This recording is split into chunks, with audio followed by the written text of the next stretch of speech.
Hello ನಮಸ್ಕಾರ, welcome back to my YouTube channel. ನಿಮ್ಮ ಮನೇಲಿ ಎಷ್ಟೇ ಸಲ ಇಡ್ಲಿ ಟ್ರೈ ಮಾಡಿದ್ರೂ ಸಾಫ್ಟಾಗಿ ಬರ್ತಿಲ್ವಾ? ನಾನು ಹೇಳ್ಕೊಡೋ ಟಿಪ್ಸ್ ಆ್ಯಂಡ್ ಟ್ರಿಕ್ಸ್ನ ಫಾಲೋ ಮಾಡಿ ನೋಡಿ ಎಷ್ಟು ಸಾಫ್ಟಾಗಿ ಇಡ್ಲಿ ಬಂದಿದೆ ಅಂತ.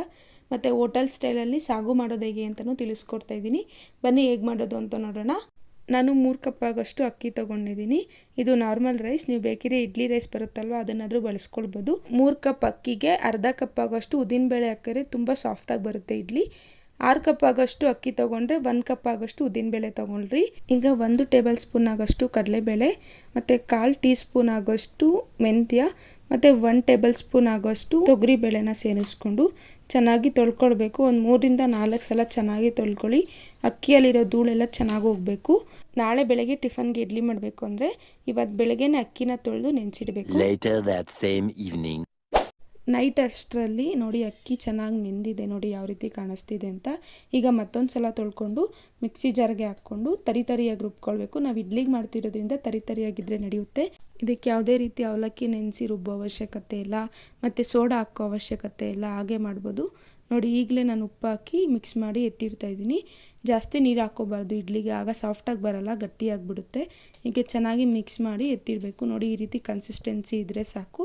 ಬೆಚ್ಚಗಿರೋ ಜಾಗದಲ್ಲಿ ಬ್ಯಾಟರ್ನ ಎತ್ತಿಟ್ರೆ ಚೆನ್ನಾಗಿ ಫರ್ಮೆಂಟ್ ಆಗಿರುತ್ತೆ ಬೆಳಗ್ಗೆ ಅಷ್ಟರಲ್ಲಿ. ಇಡ್ಲಿ ದೋಸೆ ಬ್ಯಾಟರ್ ನಾವು ಯಾವತ್ತೂ ಪಾತ್ರೆ ಫುಲ್ ಮಾಡಿ ಇಡಬಾರ್ದು, ಅದು ಉಬ್ಬುತ್ತೆ, ಆಚೆ ಬರೋ ಚಾನ್ಸಸ್ ಇರುತ್ತೆ. ಹಾಗಾಗಿ ಮುಕ್ಕಾಲು ಭಾಗ ಅಟ್ಟಿಟ್ಟಿದೆ ಸಾಕು. ಈಗ ಇಡ್ಲಿ ಪ್ಲೇಟ್ಸ್ಗೆ ಆಯಿಲ್ ಗ್ರೀಸ್ ಮಾಡ್ತಾ ಇದ್ದೀನಿ. ಆಯಿಲ್ ಸ್ವಲ್ಪ ಜಾಸ್ತಿ ಹಾಕ್ಕೊಳ್ಳಿ, ಆಗ ಸಹ ಇಡ್ಲಿ ಸಾಫ್ಟಾಗಿ ಬರುತ್ತೆ. ಈಗ ಸ್ವಲ್ಪನೇ ಬ್ಯಾಟರ್ನ ಇಡ್ಲಿ ಪ್ಲೇಟ್ಸ್ಗೆ ಹಾಕ್ಕೊಳ್ತಾ ಇದ್ದೀನಿ.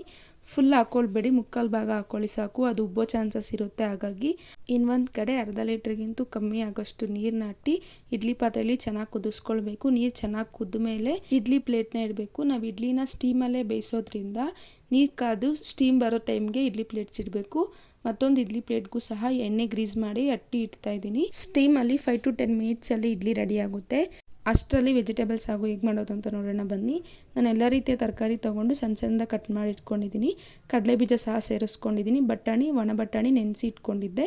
ಈಗ ಸ್ವಲ್ಪ ರುಚಿಗೆ ತಕ್ಕಷ್ಟು ಉಪ್ಪು ಹಾಕಿ 1 ರಿಂದ 2 ವಿಸಿಲ್ ಬರೋವರೆಗೂ ವೆಯ್ಟ್ ಮಾಡಿ. ಅಷ್ಟರಲ್ಲಿ ಮಸಾಲೆ ರುಬ್ಕೊಳ್ಳೋಣ. 1 ಈರುಳ್ಳಿ, ಸ್ವಲ್ಪ ಶುಂಠಿ, 1 ಗಡ್ಡೆ ಬೆಳ್ಳುಳ್ಳಿ ತೊಗೊಂಡಿದ್ದೀನಿ. ಅದನ್ನು ಮಿಕ್ಸಿ ಜಾರ್ಗೆ ಸೇರಿಸ್ಕೊಂಡು 5 ರಿಂದ 6 ಗೋಡಂಬಿ ಸೇರಿಸ್ಕೊಳ್ತಾ ಇದ್ದೀನಿ. ಗೋಡಂಬಿ ಬೇಡ ಅಂದರೆ ನೀವು ಕಡಲೆಪಪ್ಪು ಅಥವಾ ಹುರ್ಗಡ್ಲೆ ಸಹ ಸೇರಿಸ್ಕೊಳ್ಬೋದು. ಮತ್ತು ಚಕ್ಕೆ, ಲವಂಗ ಮತ್ತು ಪಲಾವ್ ಎಲೆ ತೊಗೊಂಡಿದ್ದೀನಿ. ನಾನು ಇವತ್ತು ಟೊಮೆಟೊ ಬಳಸದೆ ಸಾಗು ಮಾಡೋದು ಹೇಗೆ ಅಂತ ತಿಳಿಸ್ಕೊಡ್ತಾ ಇದ್ದೀನಿ. 5 ರಿಂದ 6 ಹಸಿಮೆಣಸಿನ್ಕಾಯಿ, ಸ್ವಲ್ಪ ಕರಿಬೇವಿನ ಸೊಪ್ಪು, ಹಸಿಮೆಣಸಿನ್ಕಾಯಿ ಬೇಡ ಅಂದರೆ ನೀವು ಒಣಮೆಣಸಿನ್ಕಾಯಿ ಸಹ ಬಳಸ್ಕೊಳ್ಬೋದು. ಸ್ವಲ್ಪ ಪುದೀನ ಮತ್ತು ಸ್ವಲ್ಪ ಕೊತ್ತಂಬರಿ ಸೊಪ್ಪು ಮತ್ತು ಕಾಯಿ ತುರಿ ಸ್ವಲ್ಪ ಸೇರಿಸ್ಕೊಂಡು ಚೆನ್ನಾಗಿ ಗ್ರೈಂಡ್ ಮಾಡ್ಕೊಳ್ಬೇಕು. ಫುಲ್ ಪೇಸ್ಟ್ ಥರ ಆಗಬೇಕು. ಮತ್ತೊಂದು ಕಡೆ ನಾನು 3 ಟೇಬಲ್ ಸ್ಪೂನ್ ಆಗೋಷ್ಟು ಎಣ್ಣೆ ಸೇರಿಸ್ಕೊಳ್ತಾ ಇದ್ದೀನಿ. ಎಣ್ಣೆ ಸ್ವಲ್ಪ ಬಿಸಿ ಆಗಲಿ. ಗ್ಯಾಸ್ ಲೋ ಟು ಮೀಡಿಯಂ ಫ್ಲೇಮಲ್ಲಿರಲಿ, ಇಲ್ಲ ಸಿದೋಗೋ ಚಾನ್ಸಸ್ ಇರುತ್ತೆ ಒಗ್ಗರಣೆ ಹಾಕಬೇಕಾದ್ರೆ.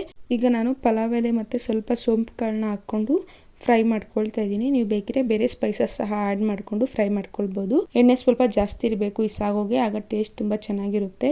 2 ಈರುಳ್ಳಿ, ಸ್ವಲ್ಪ ಪುದೀನ ಸೊಪ್ಪನ್ನ ಸೇರಿಸ್ಕೊಳ್ತಾ ಇದ್ದೀನಿ. ಇದನ್ನು ಹಾಕ್ಕೊಂಡು ಚೆನ್ನಾಗಿ ಫ್ರೈ ಮಾಡ್ಕೊಳ್ಬೇಕು. ಹೋಟೆಲಲ್ಲೆಲ್ಲ ತಿಂದಾಗ ಎಷ್ಟು ಚೆನ್ನಾಗಿರುತ್ತಲ್ವ ಸಾಗು, ಅದೇ ರೀತಿ ನಾನು ಇವತ್ತು ತಿಳಿಸ್ಕೊಡ್ತಾ ಇದ್ದೀನಿ. ಈ ರೆಸಿಪಿನ ಒಮ್ಮೆ ಟ್ರೈ ಮಾಡಿ ನೀವು. ಇಡ್ಲಿ, ಪೂರಿ, ಚಪಾತಿ, ದೋಸೆ ಎಲ್ಲದಕ್ಕೂ ಹೊಂದ್ಕೊಳ್ಳುತ್ತೆ ಈ ಸಾಗು. ಮುದ್ದೆ ಮತ್ತು ರೈಸ್ ಜೊತೆನೂ ಸಹ ತುಂಬ ಚೆನ್ನಾಗಿರುತ್ತೆ. ನಾನೀಗ ಸ್ವಲ್ಪ ಕರಿಬೇವಿನ ಸೊಪ್ಪನ್ನ ಸಹ ಸೇರಿಸ್ಕೊಳ್ತಾ ಇದ್ದೀನಿ. ಅದಾದಮೇಲೆ ಕುಂಬಳಿಕಾಯಿನ ಸೇರಿಸ್ಕೊಳ್ತಾ ಇದ್ದೀನಿ. ಕುಂಬಳಿಕಾಯಿನ ಸಣ್ಣದಾಗಿ ಕಟ್ ಮಾಡ್ಕೊಂಡು ಸೇರಿಸ್ಕೊಳ್ತಾ ಇದ್ದೀನಿ. ಮತ್ತು ರುಚಿಗೆ ತಕ್ಕಷ್ಟು ಉಪ್ಪು ಹಾಕ್ಕೊಂಡು ಕುಂಬಳಿಕಾಯಿ ಚೆನ್ನಾಗಿ ಬೇಯೋವರೆಗೂ ವೆಯ್ಟ್ ಮಾಡಬೇಕು. ಕುಂಬಳಿಕಾಯಿ ಆಪ್ಷನಲ್, ನೀವು ಬೇಕಿದ್ರೆ ಸೇರಿಸ್ಕೊಳ್ಬೋದು, ಬೇಡ ಅಂದರೆ ಸ್ಕಿಪ್ ಸಹ ಮಾಡ್ಕೊಳ್ಬೋದು. ಕುಂಬಳಿಕಾಯಿ ಸ್ವಲ್ಪ ಬೆಂದಮೇಲೆ ನಾವು ಆಗಲೇ ಪೇಸ್ಟ್ ಮಾಡಿಟ್ಟಿರೋ ಮಸಾಲೆನ ಹಾಕ್ಕೊಂಡು ಚೆನ್ನಾಗಿ ಫ್ರೈ ಮಾಡ್ಕೊಳ್ಬೇಕು. ಅದರಲ್ಲಿರೋ ಹಸಿ ವಾಸನೆ ಎಲ್ಲ ಚೆನ್ನಾಗಿ ಹೋಗಬೇಕು. ಚೆನ್ನಾಗಿ ಫ್ರೈ ಮಾಡ್ಕೊಂಡ್ಮೇಲೆ ನಾವು ಬೇಯಿಸಿಟ್ಟಿರೋ ತರಕಾರಿನ ಸೇರಿಸ್ಕೊಳ್ಬೇಕು. ಈಗ ನಿಮಗೆ ಇಷ್ಟ ಬಂದಿರೋ ತರಕಾರಿನ ನೀವು ಸೇರಿಸ್ಕೊಳ್ಬೋದು. ನಾನು ಕ್ಯಾರೆಟು, ಬೀನ್ಸು, ಆಲೂಗಡ್ಡೆ, ಒಣ ಬಟಾಣಿ ಮತ್ತು ಕಡಲೆ ಬೀಜ ಸೇರಿಸ್ಕೊಂಡಿದ್ದೀನಿ. ಮತ್ತು ನಾನು 3 ಸ್ಪೂನ್ ಆಗೋಷ್ಟು ಧನಿಯಾ ಪುಡಿ ಮತ್ತು ಸ್ವಲ್ಪ ಗರಂ ಮಸಾಲ ಸೇರಿಸ್ಕೊಂಡು ಚೆನ್ನಾಗಿ ಮಿಕ್ಸ್ ಮಾಡ್ಕೊಳ್ಬೇಕು. ಅದಾದಮೇಲೆ ನಮಗೆ ಎಷ್ಟು ನೀರು ಬೇಕೋ ಅಷ್ಟು ನೀರನ್ನ ನಾವು ಸೇರಿಸ್ಕೊಳ್ಬೋದು. ನಾನು ಇಡ್ಲಿಗೆ ಇವತ್ತು ಈ ಸಾಗು ಮಾಡ್ತಿರೋದ್ರಿಂದ ಸ್ವಲ್ಪ ತೆಳುವಾಗೆ ಮಾಡ್ಕೊಂಡಿದ್ದೀನಿ. ಪೂರಿ ಅಥವಾ ಚಪಾತಿಗೆ ಮಾಡೋದಾದರೆ ಸ್ವಲ್ಪ ಮಂದಕ್ಕೆ ಮಾಡಿಕೊಂಡ್ರೂ ಆಗುತ್ತೆ. ಫೈನಲಾಗಿ ಕೊತ್ತಂಬರಿ ಸೊಪ್ಪನ್ನು ಹಾಕ್ಕೊಂಡು ಗ್ಯಾಸ್ ಆಫ್ ಮಾಡಿಕೊಂಡ್ರೆ ಸಾಗು ರೆಡಿಯಾಗಿರುತ್ತೆ. ನೋಡಿ ಇಡ್ಲಿ ಬೆಂದಿದೆಯೋ ಇಲ್ವೋ ಅಂತ ಟೆಸ್ಟ್ ಮಾಡ್ಕೊಳ್ತಾ ಇದ್ದೀನಿ. ಯಾವುದೇ ರೀತಿ ಹಿಟ್ಟು ಅದಕ್ಕೆ ಮೆತ್ಕೊಂಡಿಲ್ಲ, ಹಾಗಾಗಿ ಇಡ್ಲಿ ಬೆಂದಿದೆ ಅಂತ ಅರ್ಥ. ನೋಡಿ ಇಡ್ಲಿ ಎಷ್ಟು ಚೆನ್ನಾಗಿ ಬಿಟ್ಕೊಳ್ತಿದ್ದೆ ಪ್ಲೇಟ್ನ ಅಂತ. ನೋಡಿ ಎಷ್ಟು ಸಾಫ್ಟಾಗಿ ಇಡ್ಲಿ ಕಾಣಿಸ್ತಿದೆ ಅಂತ. ಈಗ ನಿಮಗೆ ಮುರಿದು ಸಹ ತೋರಿಸ್ತಾ ಇದ್ದೀನಿ ನೋಡಿ. ತುಂಬಾ ಸಾಫ್ಟಾಗಿ ಬಂದಿತ್ತು ಇಡ್ಲಿ ಮಾತ್ರ. ನೀವು ತಪ್ಪದೆ ಒಂದ್ಸಲ ಟ್ರೈ ಮಾಡಬೇಕು ಇಡ್ಲಿ ಮತ್ತು ಸಾಗುನ. ಹೇಗೆ ಬಂತು ಅಂತ ಕಮೆಂಟ್ ಮಾಡಿ. ನಿಮ್ಮ ಫ್ರೆಂಡ್ಸ್ ಆ್ಯಂಡ್ ಫ್ಯಾಮಿಲಿ ಮೆಂಬರ್ಸ್ ಜೊತೆ ಸಹ ಶೇರ್ ಮಾಡಿ.